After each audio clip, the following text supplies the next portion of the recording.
Have you ever had a dream, Neo, that you were so sure was real? That her world wasn't real. Open your eyes. Open your eyes. Tranquilo. Abre los ojos. Wake up.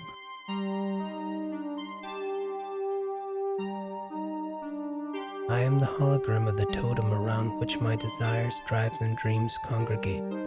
I am the literary artifice which allows them to put aside their differences and achieve some sort of functioning union. I, as such, do not exist. Never say never. But October 9th, I finally decided to go through with it. So here it is, part 2 of the Mexican Cinema of Darkness.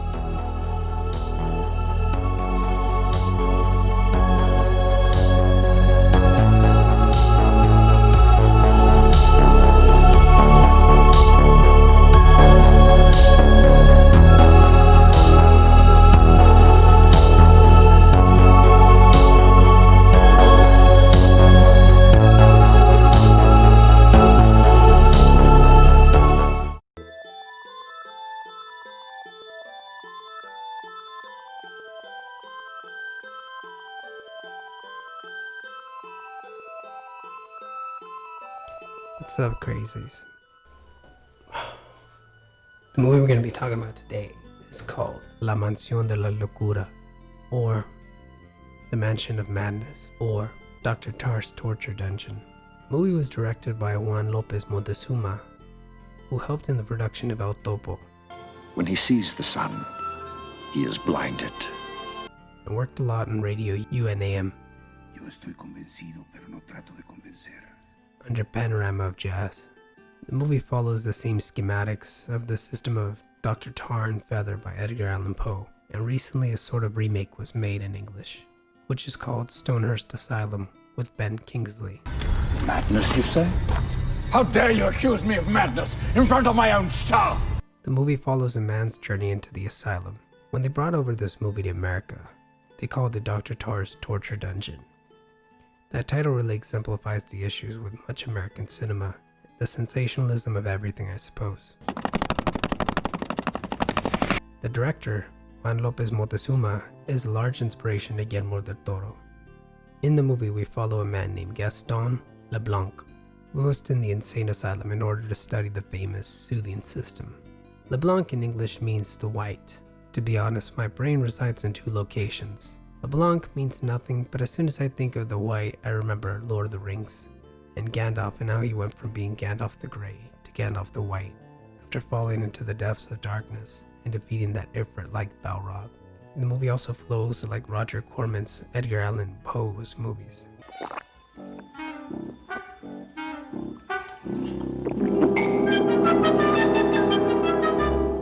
Dr. Craven. While on the way there, Gaston gets stopped between a flamboyant soldier, perhaps as a reference to Jodorowsky, of the power of removing the exertion of dominance from the soldiers. Then once Gaston meets Dr. Maillard, he sees Eugenie, who he falls in love with. Dr. Maillard shows Gaston around his asylum, where we find Mr. Chicken, a man who squawks, walks, and talks like a chicken. Dr. Maillard feeds him some seed and explains a little more on the soothing system, which allows all the patients to be fed into their desires. Aleister Crowley said it best when he sold the hedonistic satanic ideals, which are to do as thou wilt. Before insanity was seen as good or bad, and shamans and priests of the Aztec Empire were heroes. There were lepers who were sent off to sea. Yet now we ascribe the untouchable diagnosis to those with mental illnesses. But in order to grasp better understanding, let's embark on that ship of fools and deep dive into the ocean of light. Chapter 2. Like the twin-tailed siren calling the sailors to game in themselves, so too are we somewhat dazzled by the possibility of psychosis.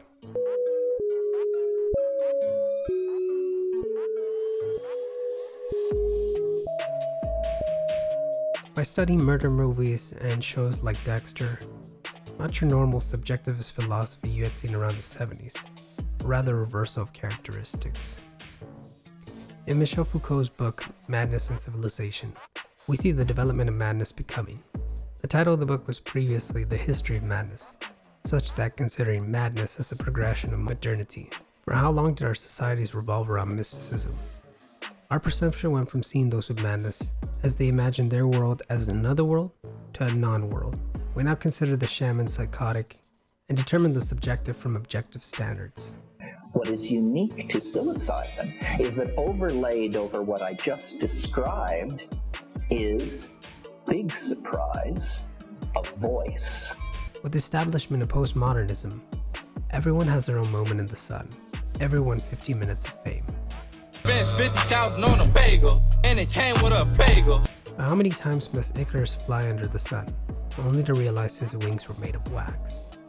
Those we consider insane have long developed into those hyper-fascinated or obsessed with what modernism would consider mundane. Our capability to adapt is our primary signifier of sanity. We see the things we do each day, from messaging people all around the globe, to listening to music anytime you want, and we consider it plain as day. We normalize the deviant and accept what seems to be unacceptable. We move through movements like water, not once begging to ask the layers of hidden information underneath. In Mansion of Madness, Dr. Mailer describes to Gaston a machine that is being built. He describes it as such. A metallic womb uniting man to the universe. This situation of the Electro-Sphinx metallic womb reminds me of the rebirth obsession in Fallout 3 when the Church of Adam is created. Perhaps the only difference between those insane and sane is that dazzlement. Can you say that some of those called insane have just been awoken to a new reality dismembered by modernism? We're so quick to worship technology or ourselves. We're so quick to worship work. But those insane have something else in mind, either a sort of sociopathic ideation or the dream of being a chicken. There's so much that tells us to close our eyes when it is too much. The only difference is the insane don't listen to that voice. They open their eyes to the possibility of the irrational. There is no binary between reason and insanity. From the counterculture transforming itself into the current culture, the albatross takes many shapes which allow us to feel in control. Like a noose a man carries around with him, or the burden of privacy while carrying a phone with cameras constantly spying, maybe the insane are just quicker to forget. Chapter 3. Our memory keeps us sane. The idea that we are not the reincarnation of Jesus, rather we are just a man. Who are you biblically? I'm Jesus Christ, man. We are not what we dream up, but what we remember about ourselves. In Mansion of Madness, there is a clip in which Gaston indicates he is afraid of heights, to which Maillard replies, Confess I'm rather clumsy at this type of sport. Strong emotions prevent madness. Fortunately, you're far from such an ailment. if we are to consider strong emotions, would they not be exactly madness? Love is madness.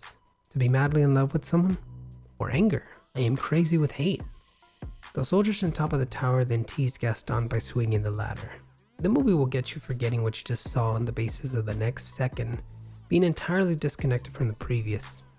My personal favorite absurdist moment was when Dr. Maillard. But let's stop these games. I'm not as simple or as innocent as that lamp. the doctor then shows Gaston a man named Dante, who recants the story of the Divine Comedy, and they head into the room with Eugenie, who dances and claims that it is indecent to rest. We'll discuss further the notion of sleeping sanity, but we see her do a ritualistic dance similar to what we see in a Jodorowsky film, with the necessary phallus of course, as well as some hippies above. And throughout the dance, Eugenie describes the rhyme of the Ancient Mariner, speaking about the albatross around the man's neck. Much like the rhyme of the Ancient Mariner, we place that albatross on our necks, only to stipulate, this is me now. The anchor that weighs upon our necks carries with it nostalgia, obligation, regret, and the nightmare of history. I am the cursed thing in front of you, and that ground of humility is what one may call sanity. For if one took it off, they might think they're Jesus, or the reincarnation of Hitler, or maybe that they saw aliens. And yet that hint of insanity we see in others, we have in ourselves. The claim to rationalization is a reinforced tactic based on memory. or the repetition of acknowledgement that those things, the things we imagine, cannot be real. My dreams just carry spurts of information throughout the day. I only have 5 senses, or that I am awake are only facades of the insanity underneath. Sergeant, did just give you any instructions about what you were supposed to do tomorrow? Tomorrow? What, today, Thursday? Today's Thursday. Chapter 4. Eugenie then comes to Gaston in a dream and asks him to save her. While Gaston is walking out, the doctor tells him to stay. Gaston won't listen, to which Dr. Maillard says he has 3 shadows. Of course, he only has 1, but then 2 random men appear, ergo casting 3 shadows. The line he indicates, though, is more important than the scene. Fear not, for your shadows will protect you. Here we must consider the 3 parts of Sigmund Freud's theoretical framework, which is the superego, the id, and the ego. The 3 main parts of the conscious and subconscious self entail with it a sort of sanity. Here is why Dr. Maillard would say something like, shadows will protect you. They bound you to the ground and make you remember where you are. Another claim of memory as sanity. But what is the soothing system exactly? Is it not just hedonism? An obsession with solipsism? This whole each to his own mentality that Aleister Crowley used to say, do as thou wilt as the whole of the law? And throughout the movie we see the questionable dichotomy of white with reason and black with madness. Some books have stated such to me that is the main emphasis throughout the film, but to me that seems just a bit too simplistic, which is why both Gaston and Dr. Maillard are using black and white clothes. I don't know how much that I can say I would consider reason to be white, or insanity to be black. All I know is this movie begins heading into Monty Python territory relatively fast.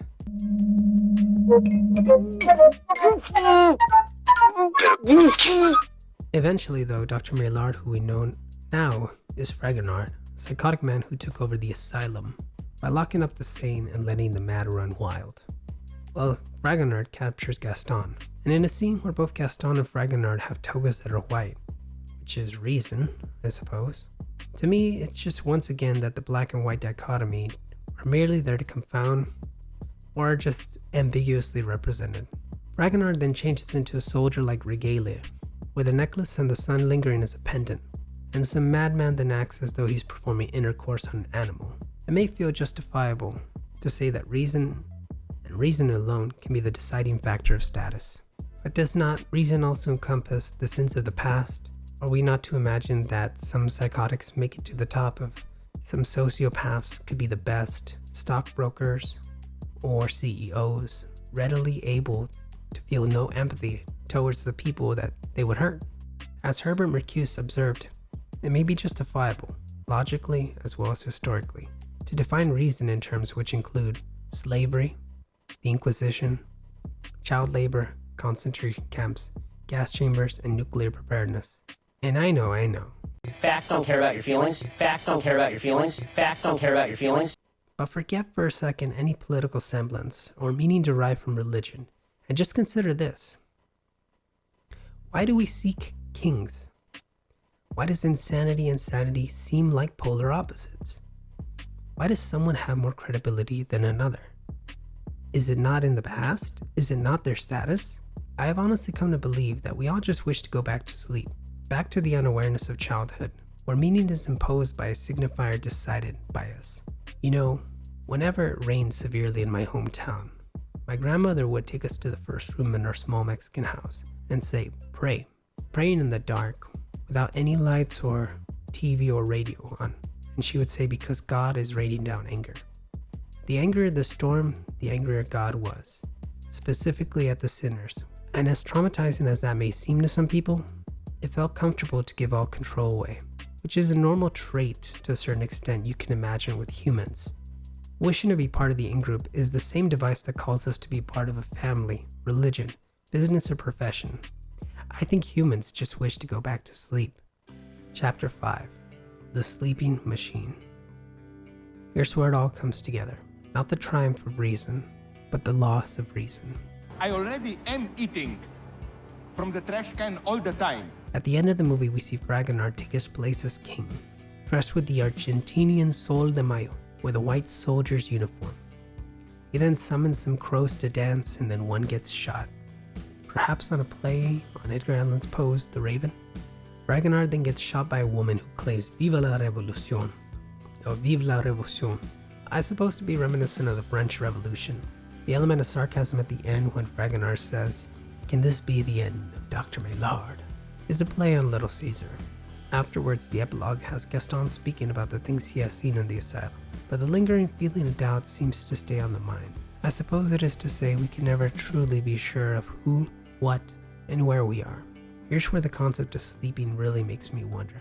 When you see an anime like Naruto, which the ultimate Madara wishes to place all people in a genjutsu state to constantly be happy. We're sold the concept of the American dream. We are told we should believe the experts that are assigned to us, instead of being told to do our own research. The idea of hedonism, with a sense moral subjectivism, leads me to believe that the easiest sheep to herd is the one that thinks it's different by doing the same, but seeing it in a different perspective. I understand we are not sheep, but consider this. Why are we sold on the concept of immediate gratification of capital to work until we die? Why did the workplace become the church where you attend rituals for 5 days a week, sometimes more? Where you have Holy Communion of coffee being the blood of Jesus and donuts being the bread? I can no longer act like I don't see these lines. The faith in machines has allowed us to start intimate relationships. With the images on your phone, in your screen, or in your car, we eat like the tube, we drink like the tube, we dress like the tube. This is mass madness, you maniacs! In God's name, you people are the real thing! We are the illusion! Maybe one day we'll wake up and wonder, where have I been? Right when we are dazzled with the reality outside, we will be immersed back into the dream state. Wake up, O sleeper.